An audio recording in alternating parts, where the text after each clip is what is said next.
She came to his land to finalize a transaction, a simple acquisition.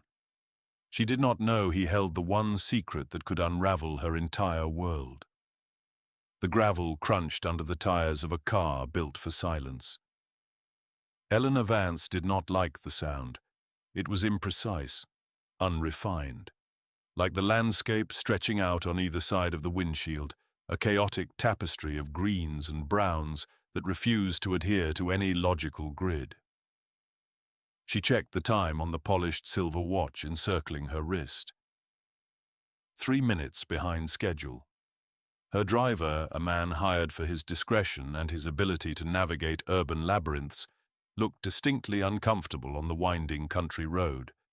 His knuckles were white on the leather-wrapped wheel. She saw the mailbox first. It was a simple metal box on a weathered wooden post, tilted slightly as if tired. The name was hand-painted in careful, fading black letters. Thorne. This was it. The final piece of the portfolio. A stubborn holdout. A loose thread to be snipped. The house was set back from the road, partially obscured by a stand of old oak trees. It was a farmhouse, honest and unadorned, with a wide porch and windows that looked like tired eyes. Smoke curled from a stone chimney, a thin grey ribbon against a vast, indifferent sky. The car stopped. The gravel fell silent. Eleanor smoothed the front of her tailored suit jacket, a dark grey armour that cost more than the vehicle she sat in. She took a breath, centering herself, preparing the script. There was always a script. Empathy, firm but fair. Regretful necessity. Mutually beneficial resolutions. She stepped out of the car. The air was different here. It smelled of damp earth and wood smoke, a scent so alien it felt like a physical presence. A man emerged from a barn to the side of the house. He was wiping his hands on a faded rag, his movements slow and deliberate. He wore worn denim and a plain grey shirt, the sleeves rolled up to his forearms. He was not what she expected. She had expected desperation, or anger, or weakness. He showed none of it. He simply watched her approach, his expression unreadable. He had the kind of stillness that made the city in her feel frantic and loud. She stopped a respectable distance away, the space between them a boardroom table of damp grass and fallen leaves. She extended a hand, a gesture of professional courtesy that felt absurd in this setting. "My name is Eleanor Vance. I represent the holding company that has acquired the debt on this property." He looked at her hand but made no move to take it. His own hands were calloused, stained with grease or dirt. Caleb Thorne. His voice was low, calm. It held the same quiet weight as the landscape around them. She retracted her hand, unfazed. The gesture had served its purpose. It had established the dynamic. She was the professional. He was the problem to be solved. "As you know, Mr. Thorne, the grace period has expired. We are here to finalize the transfer of the asset." Asset. The word hung in the air between them, cold and sterile. He finally looked at her, his eyes a clear, startling grey. He seemed to see past the suit, past the watch, past the carefully constructed facade. It felt like an audit of her soul. A small girl appeared in the doorway of the house, a shadow clinging to the frame. She had the same grey eyes as the man, wide and serious. She held a stuffed rabbit with one floppy ear. The man's gaze softened for a fraction of a second as he glanced at the child, a flicker of something fierce and protective. Eleanor ignored the girl. Children were a complication, an emotional variable she had no time to factor into the equation. "My team has prepared the necessary documents. We can make this process as smooth as possible. We are prepared to offer a relocation stipend." He looked away from her toward the long, neat line of a fence that bordered a sprawling pasture. "The land doesn't rush, Miss Vance." It was not an answer. It was a statement of fact, a quiet rebuke of the city's frantic pace she carried with her. Patience was a tool, but hers had its limits. The property is no longer yours, Mr. Thorne. That is the reality. We can discuss the practicalities, or we can involve the local sheriff. The outcome will be the same. He turned his gaze back to her. His calmness was beginning to feel like a weapon. He knew something she did not. It was a shift in power she could feel but not identify. "You work for Northgate Equity," he stated. It was not a question. "Yes. My firm acquired your lender's portfolio last quarter." He took a step closer. She instinctively held her ground, refusing to show any sign of intimidation. He smelled of sawdust and metal. He stopped, his eyes fixed on hers. "Did you handle the Clearwater acquisition for them?" "About 10 years ago." The name hit her like a physical blow. Clearwater. It was a footnote in her career, a footnote in the company's history. A difficult, messy takeover of a small environmental engineering firm. It had been her first major project, the one that had cemented her reputation as a ruthless and efficient closer. It was the foundation of the fortune she had built. She kept her expression neutral, a mask of professional disinterest. "That was a long time ago. It has no bearing on this situation." He gave a slow, deliberate nod. His stillness was unnerving. He was not fighting her. He was waiting for her. My wife thought it did. The past tense of the verb registered a second later. My wife. He held her gaze for another 2 seconds. Long ones. Then he turned and walked back toward the house without another word. The small girl disappeared from the doorway, swallowed by the shadows within. Eleanor stood alone in the quiet, the word asset tasting like ash in her mouth. The neat, clean lines of her world had just been irrevocably blurred. The thread she had come to snip was not loose. It was attached to something vast and hidden, buried deep in her own past. Back in the sterile silence of the car, she opened her laptop. The engine hummed, a placid counterpoint to the frantic rhythm of her fingers on the keyboard. Caleb Thorne. The search results were sparse at first. Property records, tax liens, the digital footprint of a man who lived deliberately off the grid. She dismissed them, scrolling deeper, using the access codes and back doors her position afforded her. She was not just a closer. She was a researcher, a dissector of lives and companies. Information was power, and she had never felt so powerless. Then she found it. A single archived article from a financial journal dated 11 years prior. A grainy photograph showed a younger man in a suit, his hair shorter, his expression intense. The name beneath it was Caleb Thorne. The title was forensic accountant. He had worked for a prestigious firm in the city, one of the best. He was a prodigy, a man who could read a balance sheet like a novel, finding the lies hidden in the numbers. He specialized in complex fraud cases. He was a hunter. Then, nothing.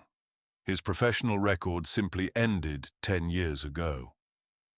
He had vanished from the corporate world, a ghost who had left behind a brilliant, short-lived legend. He had disappeared the same month Northgate Equity had finalized its hostile takeover of Clearwater Engineering. Her hands stilled on the keyboard. This was not a farmer. This was not a simple holdout. This was a man who had intentionally unplugged himself from the world she dominated. He had walked away from a life of power and wealth to live in a tired house on a patch of land the world had forgotten. Why? She cross-referenced the name with public records. A marriage license.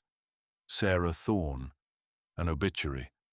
Sarah Thorne, age 32. Died in a single vehicle accident. The date was 3 weeks after the Clearwater deal had closed. She had been an engineer. She had been the lead environmental analyst at Clearwater. Eleanor closed the laptop. The click of the latch was unnaturally loud in the car. The man in the worn denim shirt was not just a problem to be solved. He was a puzzle, and the pieces were scattered across the most pivotal moment of her own career. The foundation she had built her life upon suddenly felt like sand. She instructed her driver to take her to the nearest town. She needed a hotel, a neutral space to think. The simple transaction had become a complex equation, and she was missing the key variable. The town was a single main street, a collection of brick storefronts that seemed to be holding their breath. She checked into a small, clean inn that smelled of lemon polish and old wood. The room was simple, the antithesis of the five-star suites she was accustomed to. The bed had a handmade quilt. She spent the next day in that room, the quilt folded neatly at the foot of the bed. She made calls. She spoke to David Chen, her lawyer, a man whose loyalty was as sharp and precise as his legal advice. She asked him to pull the original Clearwater acquisition files from the deep archives. Not the sanitized public versions, but the raw data. The drafts, the notes, the internal communications. David was silent for a moment. "That's a deep pull, Eleanor. Is everything all right? Just a review of past practices. Due diligence." It was a lie, and they both knew it. David did not ask again. He simply said he would handle it. She drove herself back to the Thorne property the following afternoon. She had rented a nondescript sedan, leaving her driver at the inn. This was not a corporate visit. This was something else. She found him not at the house, but out by the fence line, stretching a length of wire with a tool she could not name. He worked with an economy of motion that was mesmerizing. Each movement had a purpose. There was no wasted energy. The little girl, Lily, sat on the grass nearby, arranging a collection of smooth stones into a pattern. She looked up as Eleanor's car approached, her expression one of solemn curiosity. Eleanor got out of the car but did not approach him directly. She stood by the gate, her hands in the pockets of her jacket. He did not acknowledge her at first. He finished tightening the wire, testing its tension with a flick of his thumb. The sound was a low thrum in the quiet air. Only then did he turn to face her. "You were a forensic accountant," she said. It was not a question. He nodded slowly, his gaze steady. "I was. You investigated corporate fraud. That was the job." She took a breath. "And your wife was the lead analyst on the Clearwater project." He did not answer. He just watched her, his silence a confirmation more powerful than words. The little girl, Lily, stood up. She walked over to Eleanor, her steps hesitant but deliberate. She held out one of the smooth, grey stones she had been playing with. It was cool and solid in Eleanor's palm. A simple, unconditional offering. Eleanor looked down at the stone, then at the child. The girl's eyes were clear, without judgment or expectation. It was a gesture so pure, so devoid of transaction, that it disarmed Eleanor completely. She felt a crack form in the armor she had worn for years. "Thank you," she said, her voice softer than she intended. Lily gave a small, shy smile and retreated to her father's side, her small hand finding his. Caleb Thorne's expression remained unchanged, but she saw something shift in his eyes. He had seen the exchange. He had seen her reaction. He finally spoke. "Why are you here, Miss Vance? The papers aren't due for another week. I want to understand what happened at Clearwater." He looked out at the rolling hills, the land his family had worked for generations. "Understanding has a cost. Are you prepared to pay it?" Before she could answer, a sleek, black car, utterly out of place on the dusty road, pulled up behind hers. A man in a sharp, expensive suit got out. He was handsome, polished, with a smile that did not reach his eyes. Eleanor's blood ran cold. It was Marcus Thorne, Senior Vice President at Northgate Equity. her colleague, her rival, Caleb's brother. Marcus strode toward them, his smile widening as he saw Eleanor. Eleanor. What a surprise. I didn't realize you were handling this one personally. Getting your hands dirty in the field? His tone was light, teasing, but his eyes were hard. They flickered toward Caleb with a look of pure contempt. Marcus, she said, her voice tight. I was just finalizing the paperwork. He clapped a hand on her shoulder, a gesture of false camaraderie. Excellent. No need to trouble yourself further. I can take it from here. Family matter, you understand. He turned to Caleb, his smile vanishing. You've had your time, Cal. It's over. Sign the papers and walk away. Don't make this harder than it needs to be. Caleb said nothing. He simply stood there, a silent, immovable object, his daughter a small anchor at his side. The contrast between the two brothers was stark. One was rooted in the earth, solid and unyielding. The other was a creature of glass and steel, sharp and brittle. Eleanor saw the threat in Marcus's eyes, the cold ambition that mirrored her own. But here, in this quiet place, it looked ugly and rapacious. This is my assignment, Marcus. I'll see it through. Marcus's eyes narrowed. Don't be a fool, Eleanor. This is just a piece of dirt. Let it go. There are bigger plays on the board. He was warning her. Back off. The tension between the three of them was a palpable thing.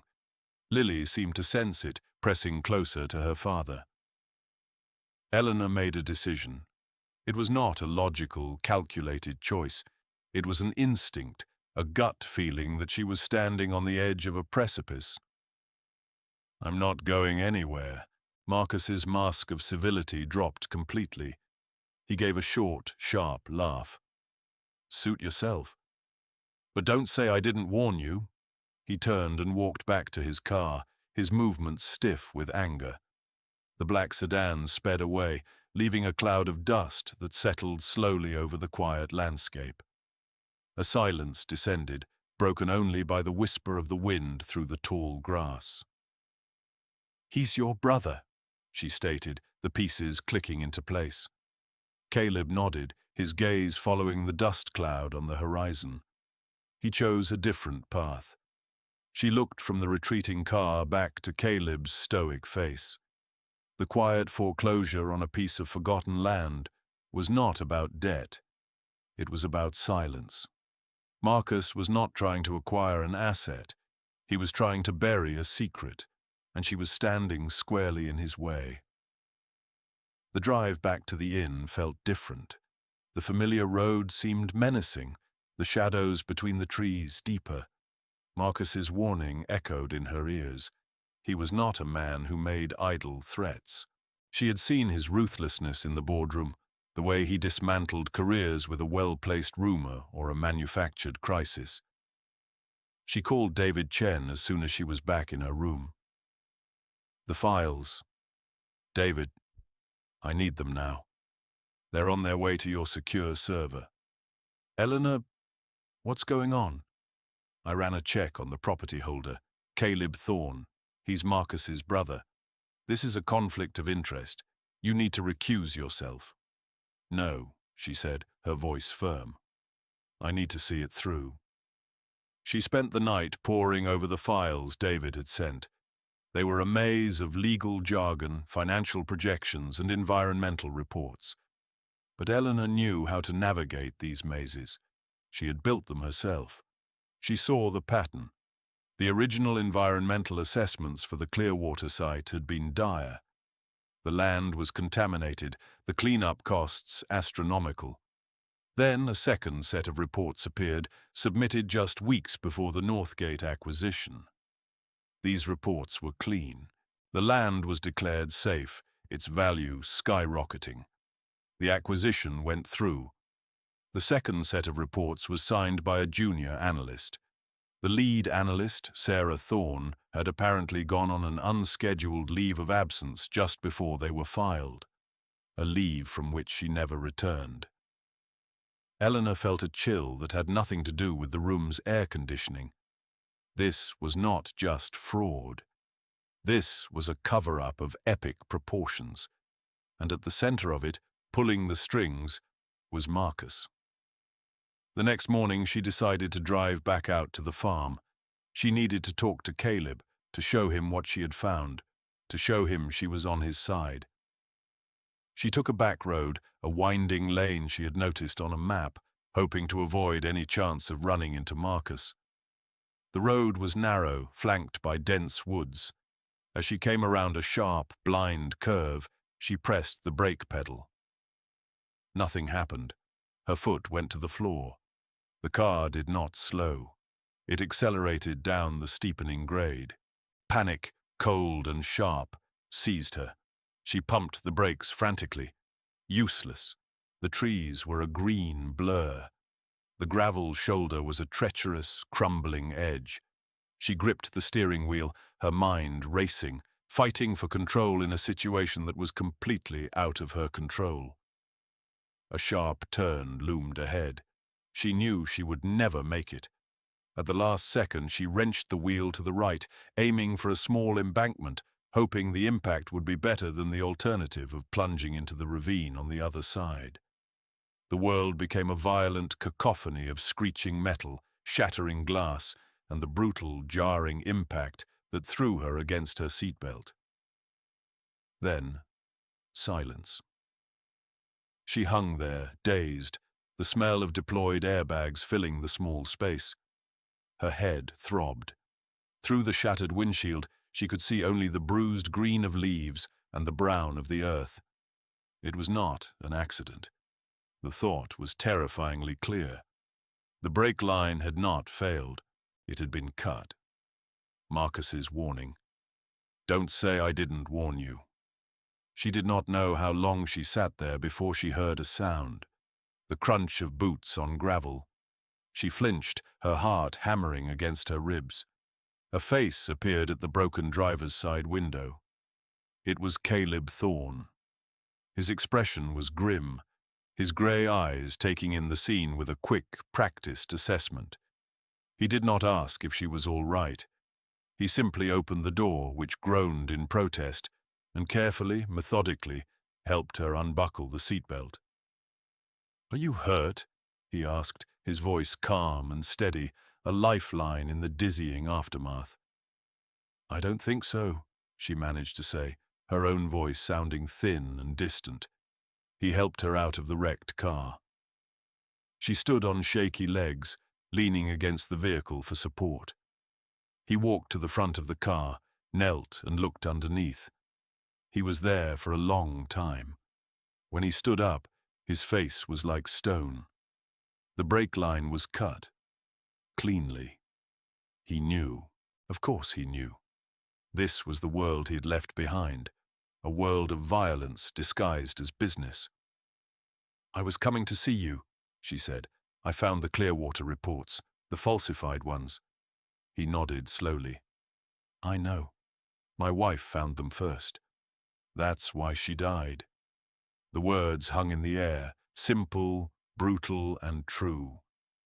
"You can't stay at the inn," he said. "It's not safe. You'll stay with me." It was not a request. It was a statement of necessity. For the first time in her life, Eleanor Vance, the woman who controlled boardrooms and orchestrated multi-billion-dollar deals, was utterly dependent on the kindness and protection of another person. She was forced to accept help from the very man she had come to dispossess. She followed him back to his truck, which was parked 100 yards up the road. He must have been looking for her. The farmhouse felt different this time. It was not just a piece of real estate. It was a sanctuary. Lily was waiting on the porch. She ran to her father, her small face etched with worry. When she saw Eleanor, bruised and disheveled, her eyes widened. She said nothing, but walked over and gently took Eleanor's hand, her small fingers wrapping around Eleanor's with surprising strength. The gesture was a simple anchor in a sea of chaos. Caleb showed her to a small, spare guest room. The furniture was old but well made, crafted from solid wood. A handmade quilt, similar to the one at the inn, was folded on the bed. Everything in the house spoke of permanence, of things built to last. It was a world away from her own, which was built on the ephemeral, on market fluctuations and projected earnings. She spent the next few days in a strange state of suspension. Her phone had been destroyed in the crash. She was cut off from her world, a ghost in this quiet, self-sufficient life. She watched Caleb work, mending the fence, tending to his small vegetable garden, repairing a piece of machinery in the barn. He moved with a quiet competence that she found herself envying. He was not managing a life. He was living one. In the evenings they would sit in the living room, a fire crackling in the hearth. Lily would draw at the large wooden table, her colored pencils making a soft, scratching sound. The silence was not empty. It was filled with the unspoken weight of their shared situation. One evening after Lily had gone to bed, Caleb finally told her the whole story. He spoke in a low, even tone, his gaze fixed on the flames. Sarah was brilliant, he began. She saw things other people missed.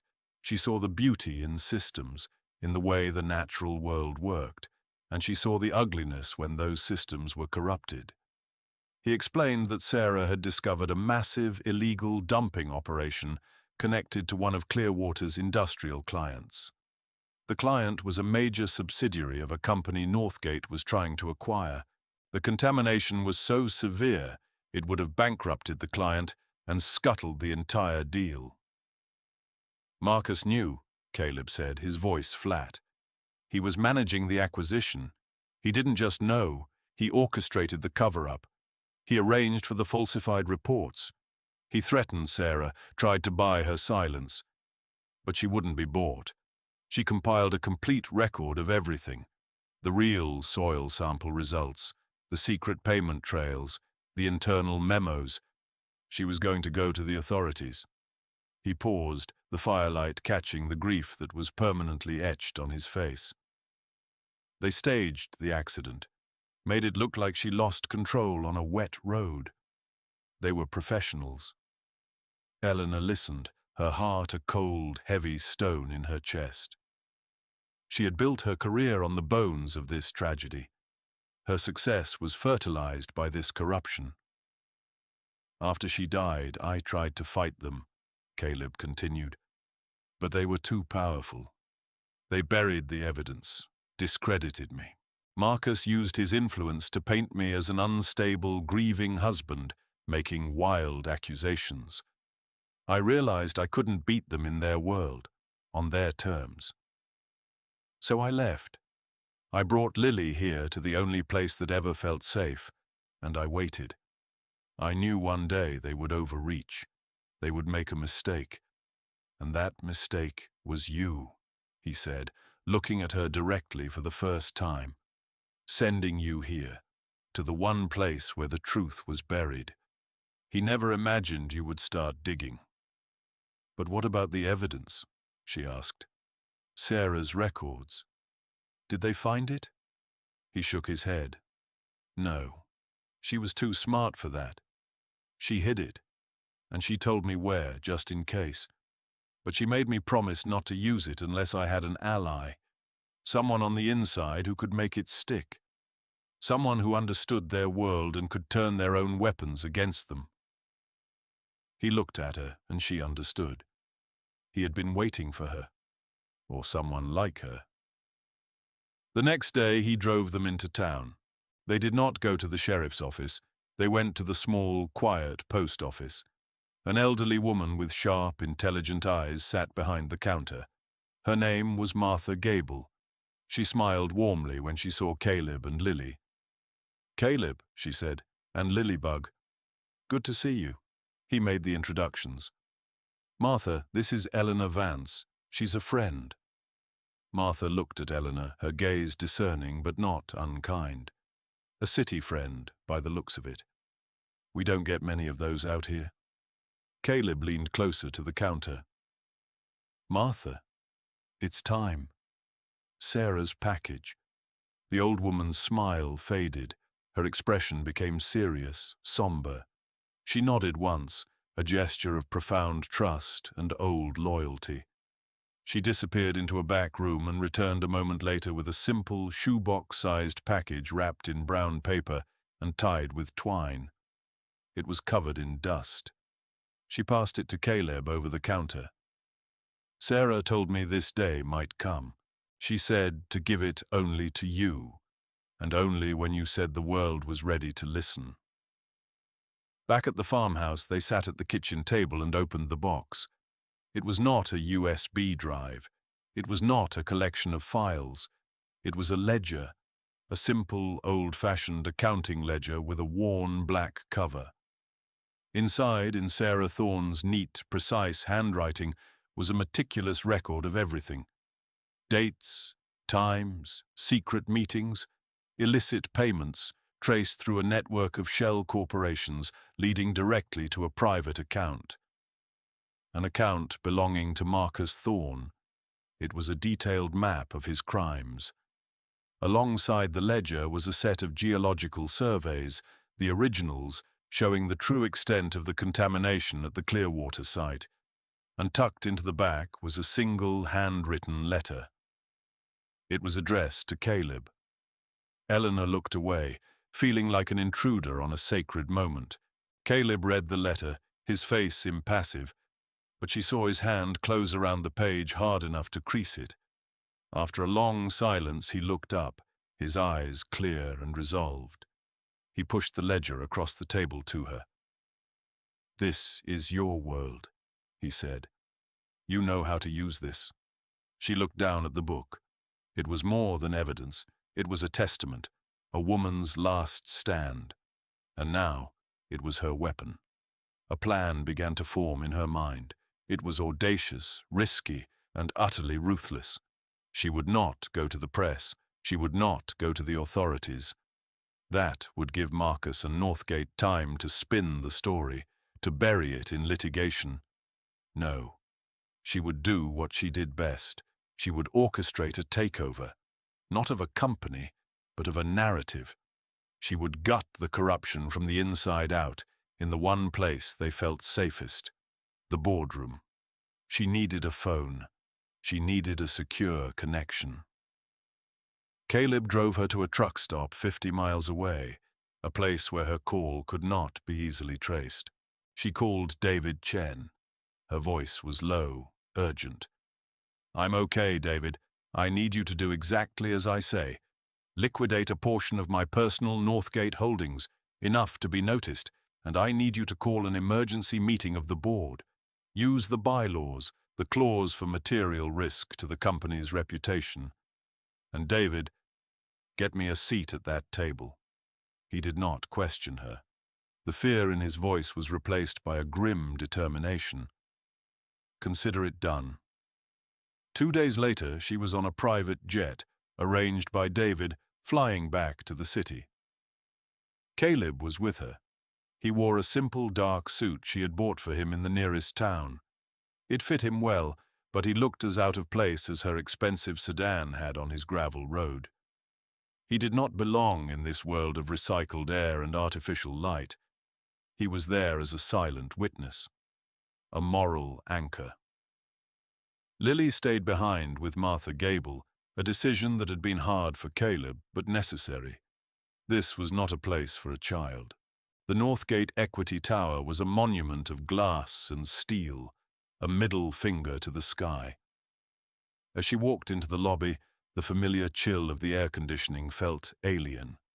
The hushed, reverent tones of the employees, the scent of money and ambition. It was a life she had once craved. Now, it felt like a cage. The boardroom was on the top floor, a sterile chamber with a panoramic view of the city she no longer considered home. The board members were assembled, a collection of powerful, anxious faces. Marcus was there, at the head of the table, his expression a mask of controlled fury. He looked at her, then at Caleb standing silently behind her, and she saw a flicker of genuine fear in his eyes. He had underestimated her. He had mistaken her integrity for weakness. Eleanor took her seat. She placed a single, worn black ledger on the polished mahogany table. The sound it made was small, but it echoed in the silent room. "Thank you all for coming on such short notice," she began, her voice calm and measured. "I have called this meeting to discuss a significant, unmitigated liability stemming from the Clearwater acquisition 10 years ago. A liability that exposes this company to catastrophic financial and criminal charges." Marcus stood up abruptly. "This is absurd. Eleanor has clearly been under some strain. Her recent accident has affected her judgment. This meeting is over." "Sit down, Marcus," said the chairman of the board, an old, shrewd man who had seen everything. "Let her speak." Eleanor opened the ledger. For the next hour she spoke. She did not raise her voice.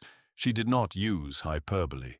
She simply laid out the facts, one by one, cross-referencing Sarah Thorne's meticulous notes with the company's own financial records, which David Chen projected onto a screen behind her.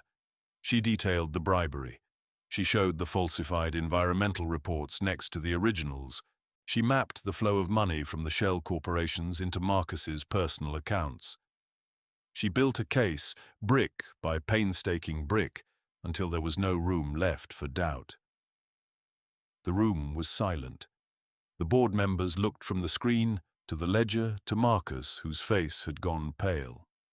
She concluded by turning to the last page of the ledger, and finally the estimated cost of the environmental cleanup, which Sarah Thorne calculated 10 years ago, adjusted for inflation and further contamination, is approximately $1.2 billion, a number that was deliberately hidden from the shareholders and the SEC. A gasp went through the room. Marcus slammed his hand on the table. "Lies! It's all lies. She's colluding with my disgraced brother to destroy me." Caleb had not moved a muscle the entire time. He stood like a statue, his presence a quiet, damning judgment. Eleanor looked at the chairman. "I have already forwarded copies of this ledger and the corroborating financial data to the SEC and the Department of Justice. They are waiting for a call. Your call. You can cooperate, remove Marcus Thorne from his position, and begin the process of restitution. Or you can go down with him. The choice is yours." She had won. She knew it. She had used their own language, liability, risk, cost, to force them into a corner. She had turned their own system against them. The chairman looked at Marcus, his face a mask of cold fury. "Security. Escort Mr. Thorne from the building." Marcus stared at her, his eyes filled with a hatred that was pure and absolute. "You'll regret this." She met his gaze without flinching. "No, Marcus, you will." 2 uniformed security guards entered the room and took him by the arms. He did not resist. He was already a ghost. In the aftermath, things moved quickly. The company, desperate to avoid total collapse, cooperated fully. Marcus was arrested. A massive restitution fund was established for the communities affected by the toxic dumping. Eleanor stayed only long enough to see the process through. She oversaw the creation of a new, independent environmental oversight board within the company. Its first act was to create a foundation dedicated to ethical engineering practices. It was named the Sarah Thorne Foundation. Her work was done. She had not set out to be a savior. She had only meant to close a deal. But in the quiet stillness of Caleb Thorne's land, she had found a different kind of balance sheet, one where integrity was the most valuable asset. She submitted her resignation. She sold her penthouse apartment, with its sterile white walls and its panoramic view of a world she no longer wanted. She liquidated her shares in Northgate, directing a significant portion of the money to the new foundation. She made a clean break.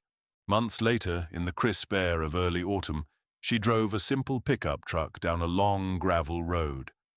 The crunch of the tires no longer bothered her. It sounded like coming home. She found them out by the fence line, the same one Caleb had been mending when this all began. He and Lily were painting a newly replaced section of wooden fence, their movements easy and synchronized.